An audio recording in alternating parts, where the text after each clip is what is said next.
উত্তর পূর্বাঞ্চলের ছোট্ট রাজ্য ত্রিপুরায় প্রতিদিন বিভিন্ন জেলা থেকে উদ্ধার করা হচ্ছে গাঁজা ভর্তি প্যাকেট।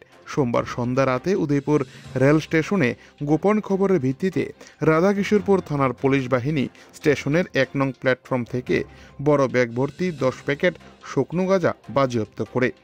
এই গোটা বিষয় নিয়ে রাধাকিশোরপুর থানার সেকেন্ড ওসি দীপাঞ্জন মজুমদার সংবাদ মাধ্যমকে জানান, উদয়পুর রেল স্টেশন থেকে ১০ প্যাকেট গাঁজা উদ্ধার করা হয়েছে, যার বাজার মূল্য ১ লক্ষ টাকা, কিন্তু কাউকে গ্রেপ্তার করা সম্ভব হয়নি। পুলিশ জানিয়েছে, গোপন সংবাদের উপর ভিত্তি করে এই দিন এই অভিযান চালানো হয়েছিল স্টেশনে। পুলিশ অফিসার আরও জানান, এই দিনের গাঁজা অভিযানে রেল স্টেশনের জিআরপি থানার পুলিশ ও বিএসএফের কর্মীরাও এদিন এই অভিযানে ছিলেন বলে জানান পুলিশ অফিসার শ্রী মজুমদার। কিন্তু প্রশ্ন উঠছে, ১৫ কেজি এই শুকনো গাঁজা কিভাবে স্টেশনের ভেতর প্রবেশ করলো এবং কারা এই ঘটনার সাথে জড়িত রয়েছে? এই সকল বিভিন্ন প্রশ্ন ইতিমধ্যেই উকি দিয়েছে উদয়পুর রেল স্টেশন জুড়ে। মাতারবাড়ি থেকে নিজস্ব প্রতিনিধির রিপোর্ট, টিভি 100 বাংলা। আজকে আমাদের থানাতে সন্ধ্যা 7:30টার দিকে একটা ইনফরমেশন আসে।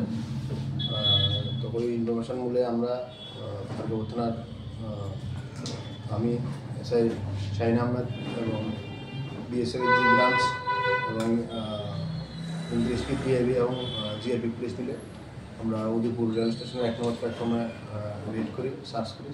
সার্চে একটি ব্যাগ উদ্ধার হয়। ওই ব্যাগ থেকে আমরা সার্চ করার পর 10টি গাঁজার প্যাকেট আমরা পাই এবং এগুলি ওজন করার পর মোট ওজন দ্বারা অ্যাপ্রক্স 15 কেজি। এটা কি ট্রেনের মধ্যে থেকে উত্তর হয়েছে নাকি? না, প্ল্যাটফর্ম ১ নম্বর প্ল্যাটফর্ম থেকে উদ্ধার হয়েছে। কাউকে কি আপনারা আটক করতে পেরেছেন? না, আটক করতে হয়নি, অ্যাজ এ আনক্লেমড সিজ করা হয়েছে। কিসের মধ্যে ছিল এটা? একটা ব্যাগের মধ্যে ছিল।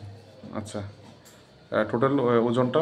টোটাল ওজন হলো 15 কেজি, অ্যাপ্রক্স 15 কেজি। বাজার মূল্যটা? বাজার মূল্য অ্যাপ্রক্স 1 লাখ টাকা। 1 লাখ টাকার মতন হবে।